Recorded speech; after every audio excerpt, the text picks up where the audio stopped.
News about a kidnapped girl in Nigeria starts off our show this Thursday. I'm Carl Azuz. In 2014, a terrorist group called Boko Haram kidnapped as many as 276 girls from a boarding school in Chibok, Nigeria. At least 57 girls were able to escape soon afterward. More than 200 are still missing. Well, another of the kidnapped girls is now free and safe. But there are different accounts about how this happened.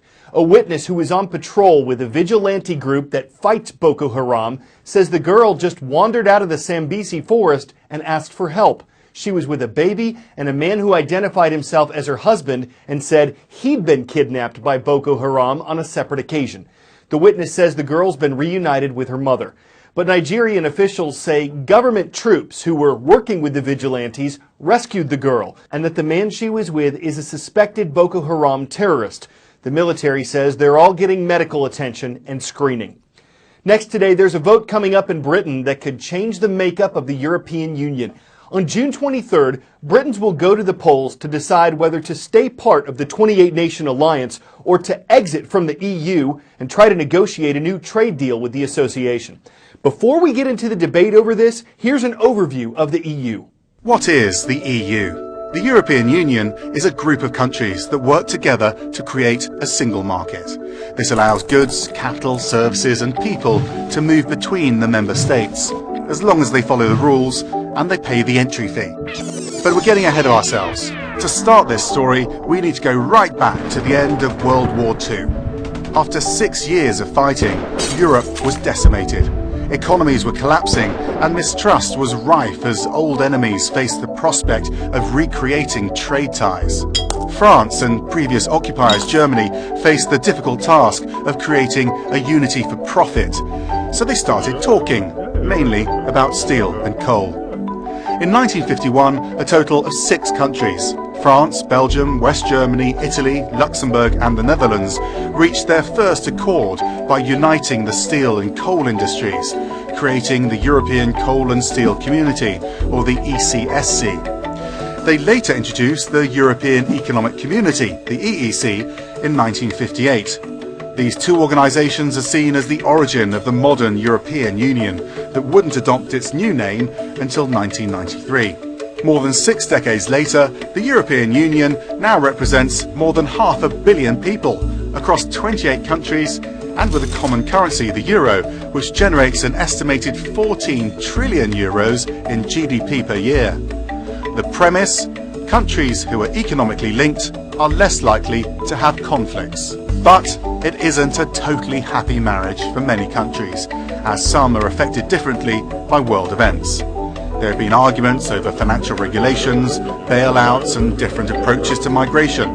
This has given rise to anti-EU parties across Europe, with many calling for their countries to withdraw from arguably the world's most powerful union. British Prime Minister David Cameron does not want that to happen. He has said in the past that he believes the United Kingdom could thrive outside the EU, but he's now warning there could be consequences to leaving, that prices could go up in the UK, that jobs could be threatened, and that the stability of Europe would be at risk. Prime Minister Cameron named a rival leader and a terrorist leader as people who might support a British exit. Who would be happy if we left? Putin might be happy. I suspect al-Baghdadi might be happy. But our friends around the world are giving us a very clear message. They're saying it's all up to you. It is your sovereign choice. But our friends in Australia and New Zealand and America and all around the world and all around Europe, they're saying it's all up to you. It's all your choice. But we'd like you to stay. We think it's good for us and it's good for you. So what does the opposition say about a possible British exit from the EU? Well, more than 300 businesses recently signed a letter in support of leaving. It said that Britain could be more competitive and that more jobs could be created if the country were to leave. Those who want to exit also say that Britain would have more control over its immigration policy, security, and independence. All of these points are debated by supporters and opposers of a British exit.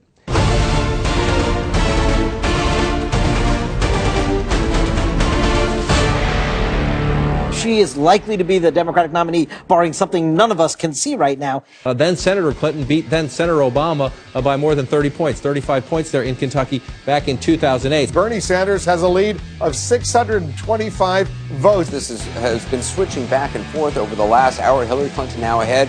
Are you ready to declare a winner with 99% of the votes in? Based on the unofficial vote totals that we are seeing, Hillary Clinton will be the unofficial nominee on behalf of the Democratic Party. A win is a win. You're right, Wolf. But it is going to continue to fuel the Bernie Sanders energy that he is going to still get a fair number of delegates. It appears tonight that we're going to end up with about half of the delegates from Kentucky. Okay, that was a quick look of how things looked for U.S. Democratic presidential candidates during this week's nominating contests in the state of Kentucky. It was a very narrow win for the Democrats' frontrunner, former Secretary of State Hillary Clinton. But because her party rival, Vermont Senator Bernie Sanders, came in such a close second place, losing by only half a percentage point, he picked up almost as many delegates, and Senator Sanders' campaign is considering asking for a recount in Kentucky.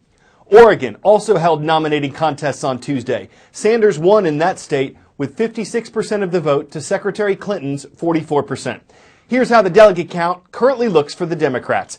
Clinton has 1,774 pledged delegates and 521 superdelegates. Sanders has 1,482 pledged delegates and 41 superdelegates. A Democrat needs 2,383 total delegates to clinch the party nomination. On the Republican side, businessman Donald Trump is running unopposed. He is the presumptive nominee, and his win in Oregon on Tuesday puts him 62 total delegates away from officially clinching the Republican nomination. Our producers use each day's transcript page at cnnstudentnews.com to find roll call schools. On Wednesday's transcript, we found Marianne Middle School. They're watching from the nation of India in the city of Bangalore. Next to the U.S. East Coast, where the Redcoats are watching from Berlin High School. It's in Berlin, the center of Connecticut. And in southern Georgia, we make a stop in the city of Hayhira, where the Vikings are watching at Hayhira Middle School. If dogs could speak, well, some would have bigger vocabularies than others.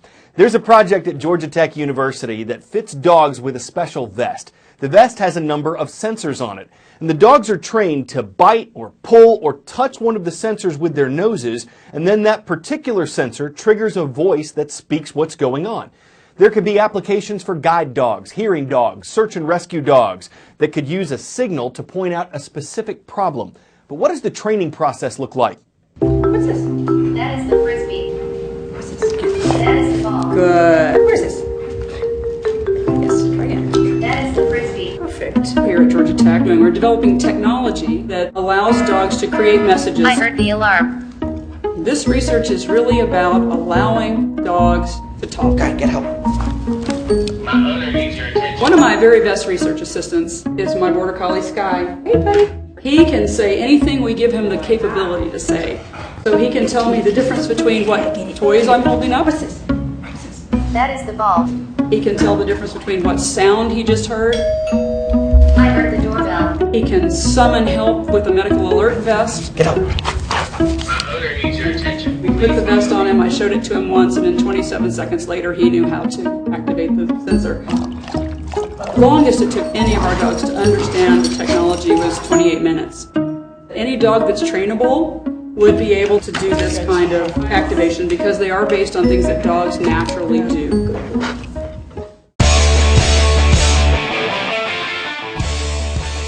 Before we go, pandas versus zookeeper.